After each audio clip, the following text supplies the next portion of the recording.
Partially. The religions come from the fallen angels.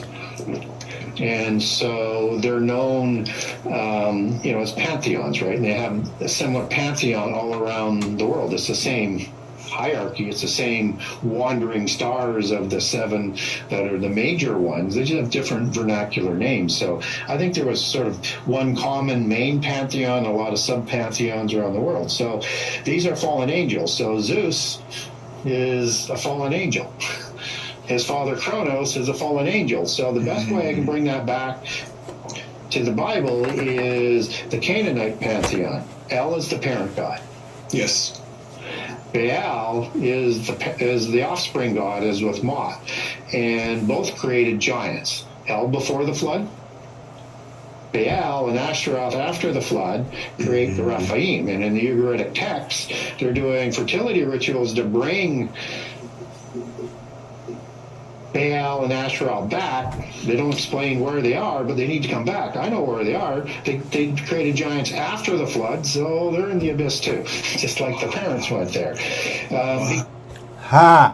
Just like I told you on my birthday. I said there was legion, like in the Bible, you got legion, and that was the unclean spirits that were before the flood, so they had to inhabit man. But you were at that point when you see them as legion, that's after the flood. So therefore, when they wanted to run away, they didn't have any home on land. They had to go back to the water. They went back to the abyss. So the beast, they went into pigs. They were beasts that went into the sea.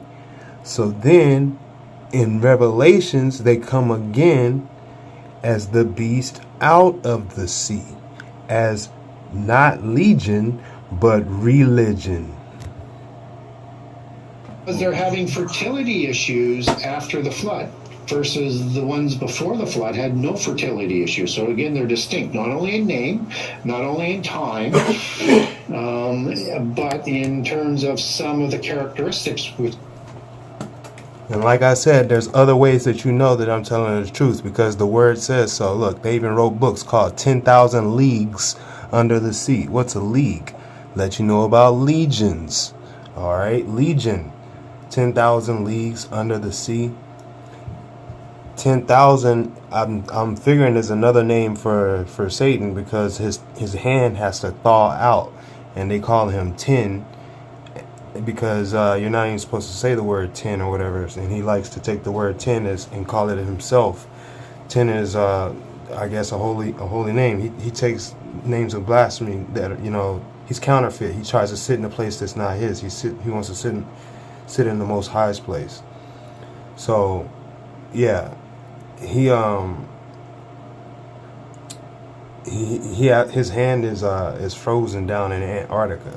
So 10,000, he thaw his hand out. 10,000 legions under the sea, legends. They jumped off the ledge, have some knowledge, know the ledge, gnosis ledge, no legion, no legends. I am legend, I am legion. Man, that's all that you're gonna hear. Okay? You guys need to take that to heart. To be somewhat diminished in terms of their size and certainly their fertility issue. And you just saw how many I just named. And what did he say? What did the unclean spirit say? He said, I am legion, for we are many. Yep, there you go.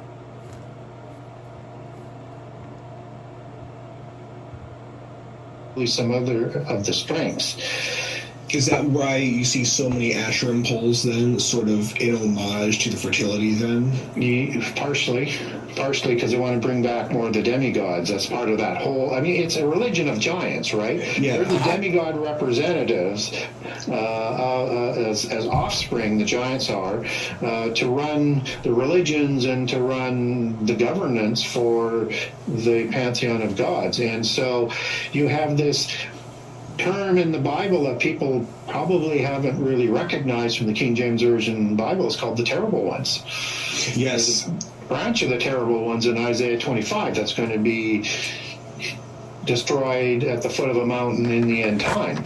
And terrible one, they're also located in Ezekiel 32. It's elsewhere too, but I'm giving the two best ones. They're called the branch of the terrible ones, the strong ones.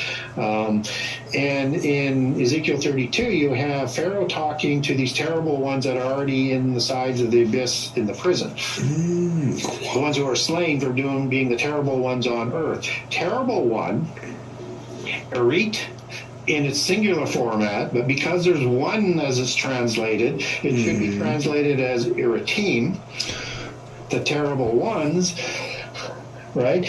Eretz in Hebrew is the word for earth.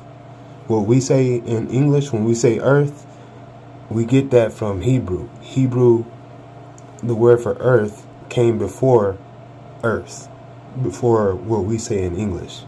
So it's called Eretz. Eretz. Earth. And you already know that earth is a dragon. So the terrible one, Satan, Baal, all that. The dragon that gives the power to the beast out of the sea.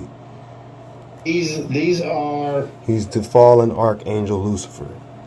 Eret. Amaruka. Drake. Drake Passage. All these different names. Ones that are defined as strong, giants, powerful, all, giant sort of terms, in terms of, and it doesn't say giant, but strong, powerful, a whole bunch of words like. And Eretz, meaning like the land formations on the earth, monumental land formations, continents, mountains. These are giants, like remnants of giants that are gone. But you already know their leader, Satan, is still alive as two big continents. Well, a few continents. He's more than two.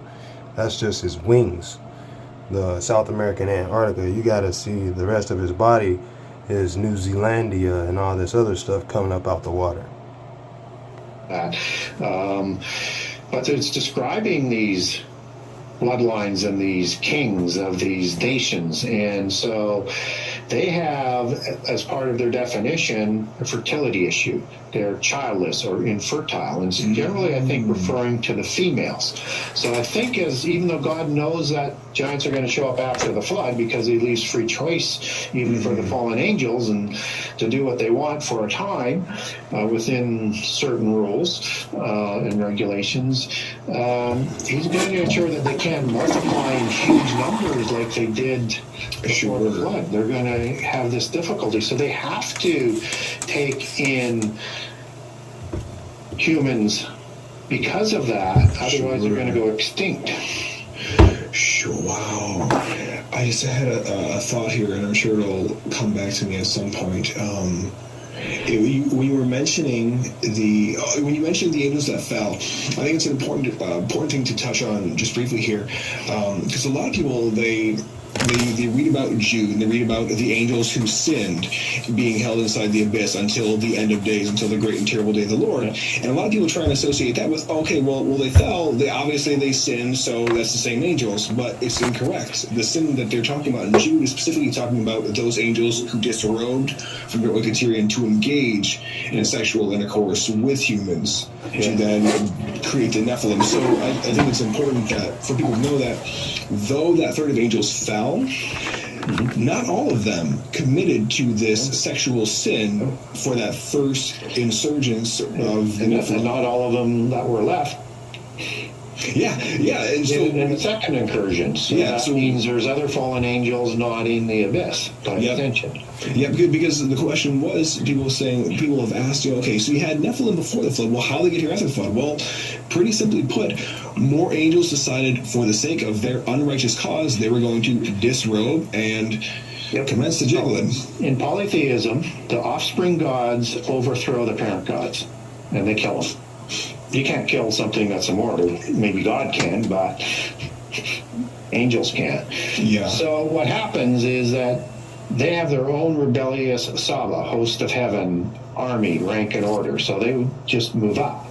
after the parents were taken away before the flood. So they're ruling after the flood. And they walk amongst humans just as Baal does, the Mot does, just as Anki does, offspring god of Anu, Lael, offspring god of Anu, just as Zeus, offspring god of Kronos, just as Osiris is an offspring god, Isis is an offspring, right? So, and these are the ones who procreate after the flood. And what's another interesting thing is that's why in the Ugaritic text they're trying to bring them back to reproduce more Rephaim, who are ones who could actually heal themselves. That's part of the definition. Yeah, that's why you have to take them off at the head and suddenly, so they don't have time to repair. And so 7495 is Rapha for heal, as in Raphael, healer of God, right? Wow. Okay, but it's the root word and partial meaning to 7497, which is the giant, and partial meaning to and source word for 7496, which is evil spirit, shade, disembodied spirit of a Rephaim, right? Because now is that 7495 H or G? H. H. Okay. Yeah. Thank you. Yeah. I got some studying to do. Now, in the Ugaritic text, what's really important about that is that this is a city that has all sorts of giants, right? It has the assembly of the Datanu, the assembly of the Tuatha De Danann, the tribe of Anu. It's got many different alliterations. And what's also interesting is that you have the Raphaim and the Raphaim, which are the Raphaim. That is RPM in the original Semitic, which is the root word for Raphaim. And these are post-Diluvian giants. Man, all I hear there is when he say Raphaim, I'm looking at rappers today.